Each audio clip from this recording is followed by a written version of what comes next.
Hi guys, this is Maine and welcome to my channel. So, kamusta naman ang summer nyo? So, ngayon ako ay may dumating na package and unbox natin ito. So, ngayon wala akong vlog kasi medyo magulo ang aking garden. Marami na rin akong na matay. So, ito, order ulit ako. And this one is lovely rose. Kasi naisip ko, may isa lang akong lovely rose dito sa garden ko. Tapos sobrang tibay niya guys. As in like 45 na ata ngayon dito sa location namin. Pero ni sunburn wala. Hindi siya nagkakaroon ng sunburn. So mabilis din siya makarecover pagka na-dehydrate. Kaya ayun, isip ko order ng lovely rose. Tapos ito ay si ruby necklace kasi wala pa ako niyan. Dati meron ako niyan pero parang masyadong fast draining yung aking soil mix kaya ayan, nag-order ulit ako. Pag masyado kasing fast draining naman, mabilis matuyuan. So ang ending na-dehydrate sila. Tapos ito si Red Eagle Eye, parang agavoids yata to, no? Pero hindi ko siya nakikita sa Google. Hinahanap ko siya kung ano yung talagang name niya, pero hindi ko siya nakikita. So, pero maganda siya. May mga babies na rin. Parang mga 100 plus ko lang to nakuha. Tapos, ito naman. Ano lang to guys, konti lang to. Kasi nga, medyo tight ang budget. Ito, wala siyang ID. Pero iniisip ko kung ano yung kamukha niya. Parang, speech candy ba yun? Yan, pero tingnan natin kung ma-stress. Kasi nawala yung stress color niya. Tapos ngayon, nakabuka na siya pagdating. Yan, medyo marami siyang mga dried leaves. Yan, tingnan natin kung anong stress color nito pagtagal.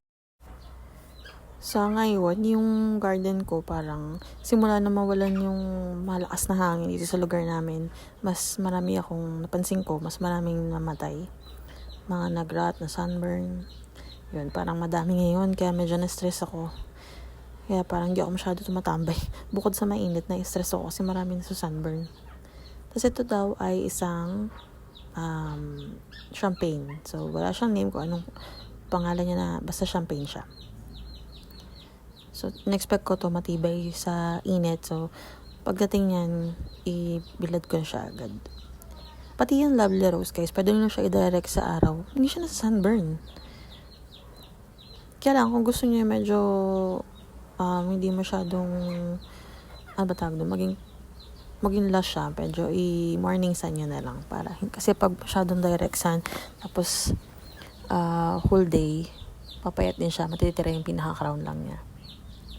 Tapos ito pala yung, malaki pala siya, si Creamy Rose to. Isa rin to, hindi ko rin siya makita kung anong totoong name niya.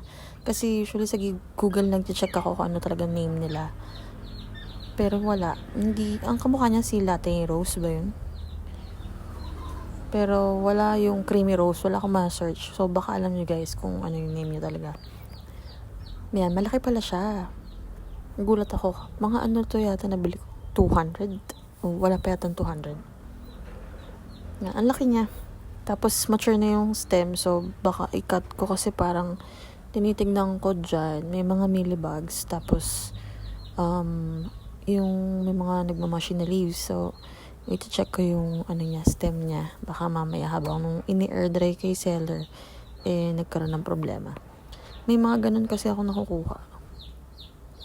Tapos itong last ay ang freebie ni seller. Yan, so yan sila guys. Baka yun lang muna ang vlog natin. Yan. So, mag-update na lang ako para sa garden ko, no. Sobrang gulo talaga, guys, pag nakita nyo. Yan. Pero, ito, nakakatanggal ng stress pag may bago kang plants. Yan. Yung champagne, tsaka lovely rose, bilad ko na yan kinabukasan. So, yun lang. Thank you for watching. Bye!